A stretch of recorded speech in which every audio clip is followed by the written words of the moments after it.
Hi, I'm Mark Gaylor, Sony Global Imaging Ambassador. I have with me the A7III camera. Now this camera has caused quite a stir in the industry because it's been released with a very rich feature set. It's listed as the basic mirrorless full frame model, but also Sony added the words "expect more." Now the feature set is quite comprehensive, and a lot of people were surprised that they would put so many features into their basic model. Now what I want to do is I want to cover these features, but also show that the premium models, the A7III and the A9 cameras, still have their place. These have specialist tasks, and the basic model, although it's a very good camera, it doesn't do everything that the A9 and the A7III does. Okay, so let's take a whiz around the camera. Perhaps the first thing I should show you is one of the things that they released was the shutter system that comes with the A7III has been put into the A7III camera.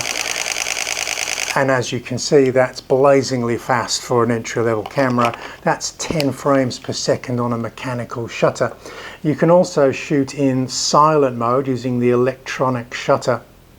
Now, the electronic shutter is great when you need to shoot with no noise in the camera, but the electronic shutter is not something that I would use for action sports on this camera. The A7III camera features a sensor which is quite different from the A9 camera.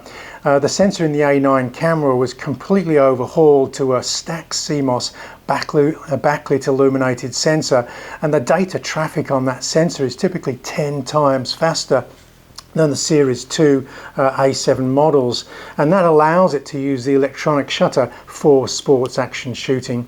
Okay, without getting into the other cameras first, let's take a look at this the feature set of this camera. The first thing that some people will be very pleased with is it uses the Z series battery, which both the A7III and the A9 uses. Now this battery capacity is double, and what this means is that for many users you're going to shoot all day without changing a single battery. Okay, now I would always carry an extra battery as well. Now the standard shot list is listed for the battery as about 750 shots, or give take a few. Now but if you're shooting action sports at 8 or 10 frames per second, you're going to find that you're going to get thousands of shots, not just that 750, because you're not going to be reviewing every shot that you take when you're doing bursts of action. So I've typically come back with more than 2,000 or 3,000 images on a single battery, and the battery still has charge or capacity left to shoot more. So we'll also see that we have the dual card slot. Again, this is quite a feature for a basic model. Now a lot of pros, especially wedding photographers, wouldn't dream of shooting a wedding without that second card slot. It's basically an insurance policy. If one of the card fails, then you've got a second set of images on the other card. Having said that, I have never had a camera card fail, and I don't typically shoot weddings. So what I do with that second card slot, I just let it roll over from slot 1 to slot 2 when slot 1 is full. So there's no interruption with me having to switch card slots or change memory cards. I should also point out the lower of the two slots is the really fast slot. Now that speed of that lower slot is going to clear the buffer. If you've been shooting high frame rates, it's going to clear that buffer very quickly so you can do more bursts to capture action. Okay, so if you're working and you're backing up files, you're not going to get the speed that card slot is going to give you, because it will work to the lowest common denominator, which is slot 2, which is a regular SDXC1 card slot there. Okay, if we move around the camera, we're also going to see a couple of extra features. Okay, now one of the things that you'll probably notice on this camera is on the top dial there. If you compare it with the A7III and the A9 cameras, there is a lock button on these two cameras which is not there on the A7III camera. Now some people would prefer that. They don't want to press a button to move the shoot mode dial. Okay, that's a typical personal preference. Another thing that is a slight difference on this, there's got two memory recalls on the shoot mode dial, and both of these cameras have 3 recalls, so you can program 3 different groups of settings to memory calls. Now that's probably not going to put many people off, especially as the basic model is significantly cheaper than these 2 models. Now there is an audio in, but what we'll see there is the A7III has an additional port there. It's an X-Sync for firing studio flash, and that has been omitted on this body. Now a couple of things that you won't see as you move around this camera is, because they're sort of hidden from view, is although the EVF and the monitor are very good examples of previewing your image, you're basically working with less dots both in the EVF and the monitor. You've typically got 50% more dots on the EVF and the monitors of these cameras. Now some people won't notice the lower resolution on the basic model, but it does need to be pointed out. And something that's completely hidden from view is the magnesium alloy chassis that's behind the plastic body, the polycarbonate body, is the backplate of that magnesium alloy, which features on these cameras, is not in the basic model. Okay, so we're trying to, well, Sony's trying to get as much into the price point as possible, and where this camera really excels is it's basically a camera built for speed. Okay, as we've seen that 10 frames per second on the mechanical shutter. Now I would actually only shoot sports at the continuous high mode, not continual high plus, which is the 10 frames, because you're only going to get a live feed when you're panning the camera in the high mode, which is 8 frames per second. Okay, so already we've dropped from the 20 frames per second down to the 10 on the mechanical shutter. And then we have to drop a couple of frames if we want live view panning. If you're not panning, if the action is staying in one place, then yes, you can use that 10 frames a second. But if you're trying to track, especially something with erratic movement, you are going to drop down to that high mode.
One of the areas for improvement over this third generation body design are all to be found on the back of the camera, and this goes for the A7III and also the A9 cameras. Okay, we have an AF on button. Rather than programming one of the other buttons, we now have a dedicated button to AF on. We have a custom 3 button which we can set up for different functions, both in when we're shooting or reviewing the images. Here we can lock or rate images. We have a joystick for moving the AF point. We no longer have to press a custom button and then move the focus point around the screen. We can simply use the joystick to drive that focus point very quickly. A great feature that I use the joystick for is not just in sports, but also when I've got multiple people in the frame.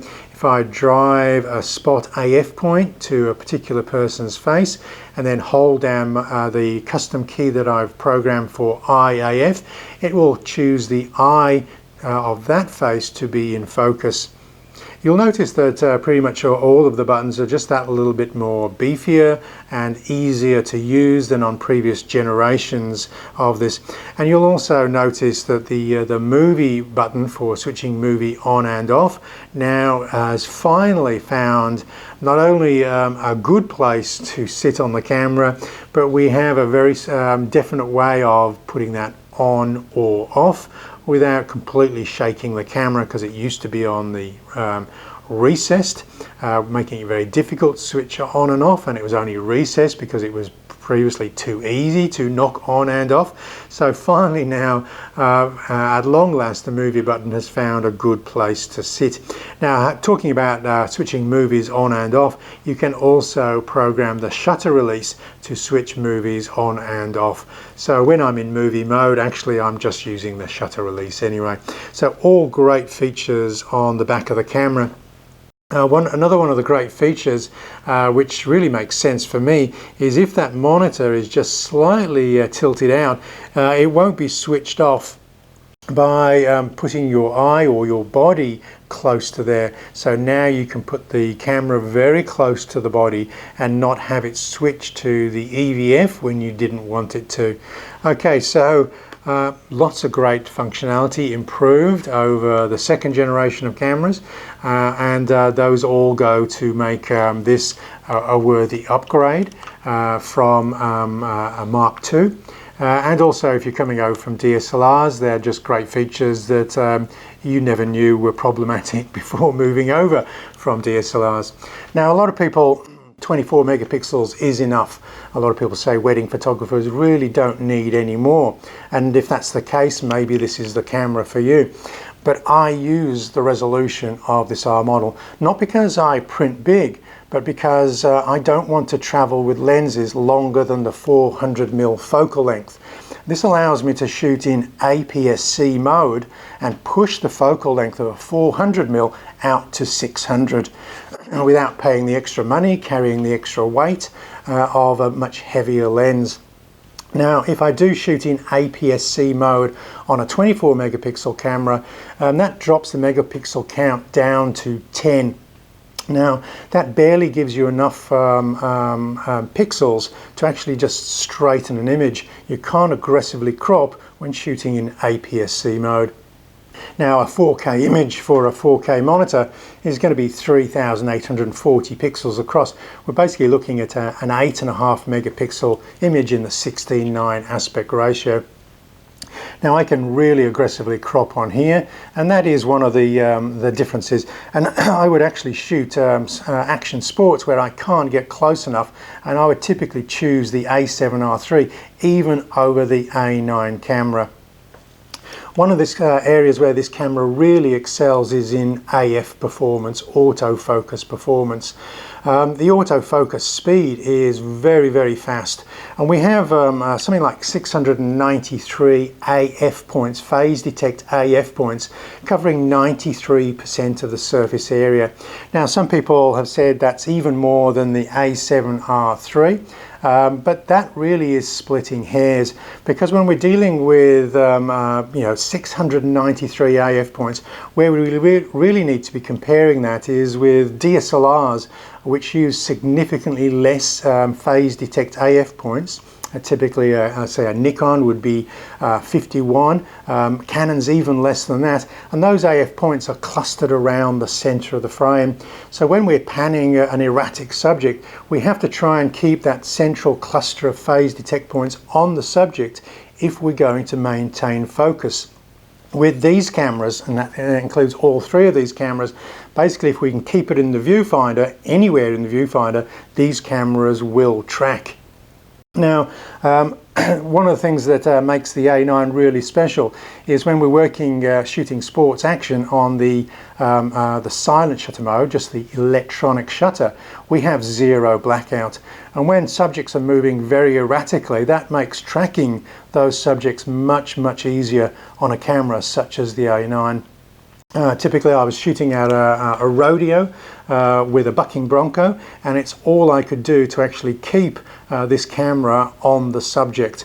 And I was really missing my A9 at that point. With more predictable motion, maybe bicycles are going from left to right or towards you, that is not a problem. But for a sports photographer, they would definitely want that zero blackout that the A9 offers. Okay, some people describe this camera, and I think it was a mistake to describe it as a baby A9. Because of the difference, the way that the silent or electronic shutter works, I don't think you can actually compare these two cameras well. I would much prefer to compare the A7 III as a lower resolution camera to the A7R III. So for resolution, for people who do need to crop, maybe you're going to an African safari or you're shooting birds, that resolution is going to come in great advantage. And also it's probably worth noting that as well as the resolution, we also have extra sharpness by the fact that there's no AA filter, anti-aliasing filter on the A7R III, and that will give another couple of % of critical sharpness to the A7R III images. One of the things you'll notice on the A9 is, although the bodies of these cameras are all very similar, on the A9 we also have a shooting mode dial and a focus dial on the top of this left hand side of this camera. And for sports shooters, that is also having more mechanical or hard controls over your camera is another advantage in that instance. So what I think, as you can see from some of the images I'm posting of this camera, I do really like this camera. It is able to perform for a variety of functions, and possibly the best upgrade if you're upgrading from an A7 II or a crop sensor camera. The AF performance, shooting at 8 or 10 frames a second with all of those phase detect points, and the speed of the AF is really going to make capturing fast action a joy with this camera. One of the other areas, as well as just the sport action that you're going to be capturing, is the IAF feature has been improved over previous models. Now, for people coming up from an A7 II or coming over from DSLRs, IAF, when working with prime lenses wide open, is an absolute blessing. It is very, very reliable to lock on to an eye of your subject and track that even when the subject is moving. And for a wedding photographer who can register the bride's face, and the camera will always seek out the leading eye of the bride and always register that eye in pin sharp focus. For many people, that is a feature alone that is enough for coming over from either DSLR or upgrading from the older A7 II model. Okay, this is a quick overview. Just look at the link below in the info section below the movie. I've got a full review on my website. Look at the feature list. I've compared it not only to DSLRs but also to the A9 and the A7R III models. These have not been superseded by a basic entry model. Okay, yes, it is a very full feature list, but these cameras still have their place for working professionals. Okay, so I'm Mark Gaylor, Sony Global Imaging Ambassador, and just subscribe if you found this YouTube movie of value. Cheers.